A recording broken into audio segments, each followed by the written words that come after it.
Well, another game, Lee, another win, another magnificent crowd.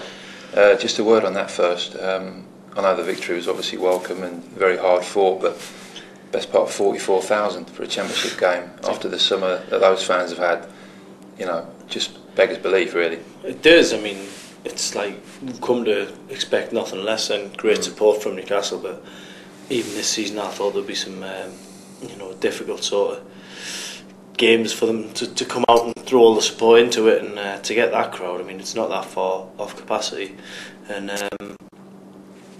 when you look at Sunderland's crowd against Chelsea, not sticking a boot in on Sunderland. No, good crowd, very good crowd. Good crowd, but that's against Chelsea. This is against Sheffield Wednesday, who are, no disrespect to them, they're going to be fighting to stay in the division this season, and I just think that the fans are brilliant as well. I mean, it was almost like a European type atmosphere, and hats off to the Toon fans again. Yeah, there seems to be almost a sense that maybe the fans that have been persuaded to stay away, those that have stayed, are just absolutely hell bent on supporting the team come what may, and I mean that's definitely what the squad need. It's a squad down to the bare bones, high on confidence, but low on numbers. And as you say, I thought the fans roared them home last night. The last 20-25 minutes when they were backs to the wall a little bit, and the legs looked tired and jaded. They were a 12th man. Yeah, absolutely. I mean, regardless of the political situation at the club and who's in charge, the one thing Mike Ashley can't take away from the fans is the 11 players who go out and play. And there was protests against the owner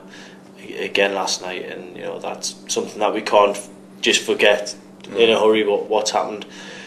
Hopefully that'll be resolved one way or another, but I think that the fans will, one thing that's certain is the 11 players that are out there, and the Newcastle United will always be bigger than whoever the owner is, and whatever the politics are, the team is always going to be bigger. Right.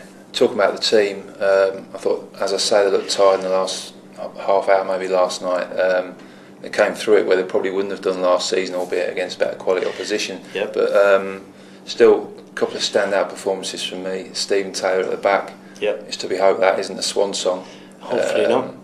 And then, players further forward, Shola came up again with a goal, a finish that was worthy of Mr. Shearer himself. It was, yeah. I mean, it was Route 1, we're not getting away from that, but if that's a way to break teams down in this division, then fine. It was a great flick from Andy Carroll. I think, maybe Shola's got all the headlines the last couple of games, but I think Andy Carroll's been an unsung hero, because I've lost count of times he's flicked the ball on or held it up or got back and put tackles in. I thought he was very unlucky not to get a penalty as well. Yeah, it looked like it to me. Definite penalty, I thought. Credit for the front two, and as you say, Stephen Taylor, I think, held the defence together. I mean, I don't think Enrique had one of his better games last night. Colaccini was again the worry for me. Very much so. I mean, when he cleared it with his knee, that was kind of summed up for me, And Danny Simpson, we can't complain too much about him. He's made his debut, and I think he linked up pretty well with Ryan Taylor down the right. Full of energy. Ryan Taylor himself did pretty well, especially in the first half. Again, though, we talk about Colaccini, we talk about Stephen Taylor.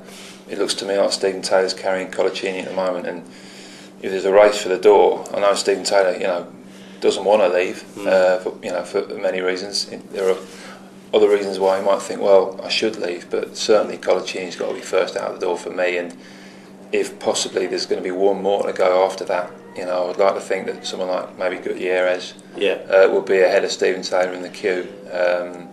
I just think that Stephen Taylor is a player that's only going to improve. If you brought someone like Sol Campbell in alongside him, all the better. But at the moment, I just can't see Newcastle, being able to afford on the pitch to do without Stephen Taylor, no matter how much money they're trying to recoup in transfer fees and back from players' wages. Well, that's it. I mean, obviously, footballers all the time they talk about saying, well, we can only concentrate on one game at a time.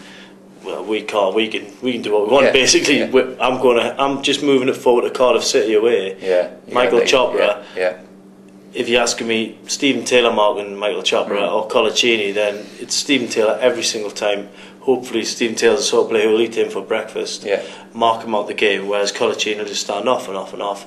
And Michael Chopra will probably get a few goals in that game if the defence is looking as frail as it has when Colaccini's played, particularly last season. Yeah, and as you say, Cardiff away, you're going to face a real battle down there, and then obviously Saturday down at Palace, you're going to face a battle. So Absolutely. if Mr. Colaccini's still around, he's going to have to be on his mettle.